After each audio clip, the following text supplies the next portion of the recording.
Flat Earth, the racist manifestos, millennials, and creepy Uncle Joe. We are truly living in clown world. Up here next today on Jinka Jabo.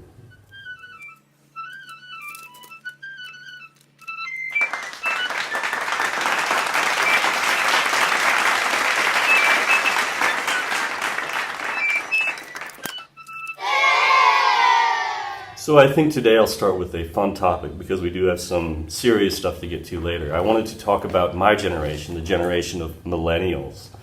And I'm not sure what prompted this. I remember seeing it brought up in an article. Of course, that's one of those words that we hear about all the time. It's always brought up. They put it in headlines just to get clicks.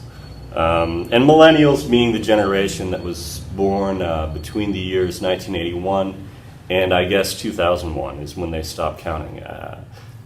9/11, the terrorist attack, is what really sets off the end of that generation. But mostly it refers to kids who grew up in the 90s, I would say. And there is an older class of us called, appropriately, the Oregon Trail Millennials, which would be those of us in the first half of the 80s. I was born in 84, but I guess after about 85, 86, it is sort of a cutoff because technology made such an advance at that time.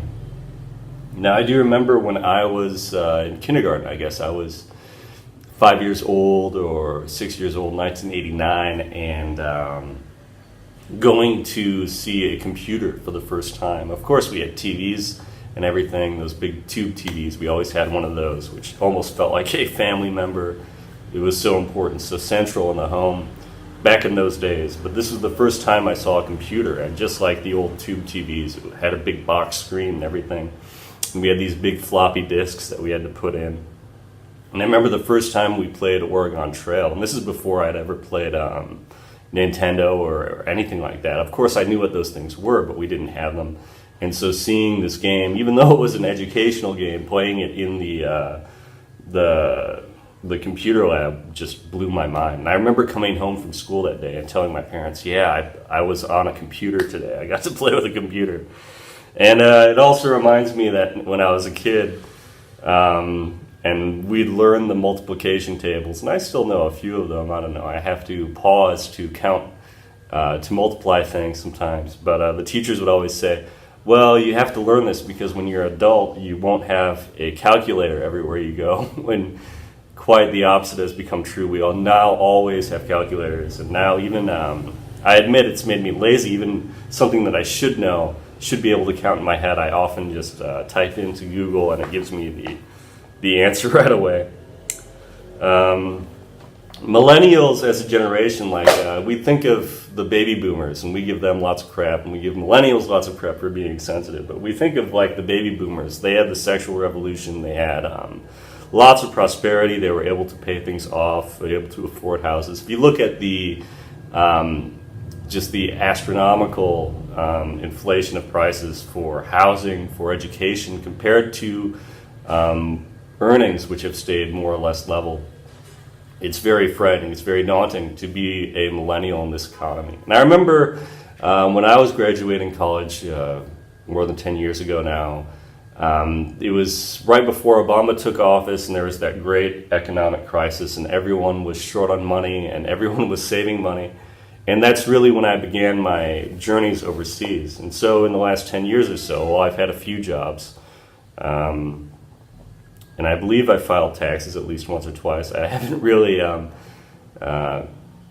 economically been centered in the United States, and I've had reasonably good living standards out here. So I don't quite understand exactly the pain that people are going through in this generation that millennials have as far as making ends meet. Granted, I know a lot of successful people who are my age, people who even have their PhDs, or they went into the military or something else, or they skipped school together, which was a good idea, which I wasn't convinced of at the time. And just like there are some millennials, my classmates and stuff, who got married and had kids, but I am one of the majority. I suppose that is one defining characteristic of millennials, is that we waited, or we simply never got married and had kids. And while I've come close, even this last year I came close to getting married, that's not going to happen, at least not this year, at least not in the way I thought it would happen. And so I take comfort in knowing that this is just part of my generation. This is a Peter Pan thing where, well, take comfort in knowing. I guess it is kind of dark, where sex has lost so much value. And it's not something that people are even interested in anymore. It's like the millennials are defined as, in some ways, coddled, but being the less sexual, the less interested in having babies or even just hooking up compared to other generations. And that's one thing that I would say is part of the spiritual problem in America. It's part of feminism. It's part of leftist indoctrination. But that is partisan, I understand, and it would take me a long time to break down all of that. All I can say is that as a millennial, as part of the Peter Pan generation, you know, I don't feel guilty about that. I don't feel bad about these circumstances that have fallen on us, and it makes me comfortable knowing that so many people are in my same situation.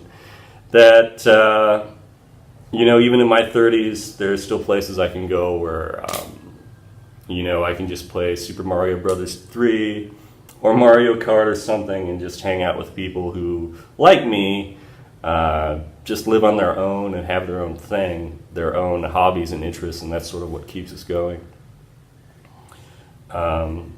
Thankfully, and it's like the old Jewish prayer, thank God I'm a man, because I still have the option where I can think about having family and all that. It'll be like Gavin McGinnis, you know, where I'm going to be in my 60s and 70s trying to celebrate someone's high school graduation, but I still see that as possible. I feel worse for many of the girls in my class who are now reaching the point where maybe they won't find anyone. Maybe they will never have kids. So that's kind of sad. Of course, when I was younger, well, I say of course, but like many of us when I was younger, I was quite promiscuous. It's hookups, you know, it's like we grew up watching Friends and Seinfeld and all that, and that's what you do. I mean, you just, you know, sex is just this casual thing, whatever.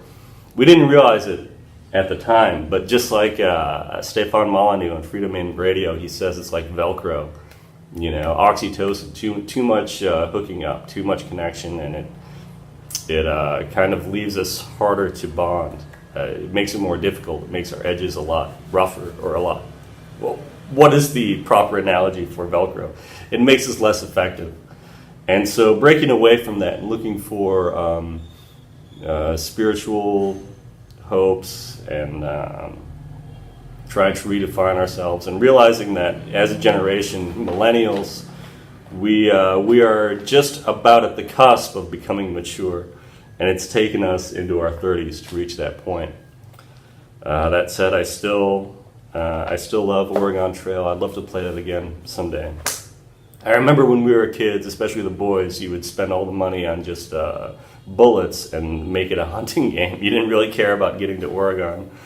You didn't care about dysentery and all those horrible ways that your family would die on the way to the coast, on the way down the Oregon Trail. Anyway, just some thoughts about millennials and being one in my generation, and how it kind of sucks, but it also is kind of nice being Peter Pan. And you'll see that unlike other millennials, well, I do have the guitar here and some books, I'm not surrounded by action figures and movie posters, which seems to be characteristic of millennial YouTube channels. Thanks for listening. Over and out.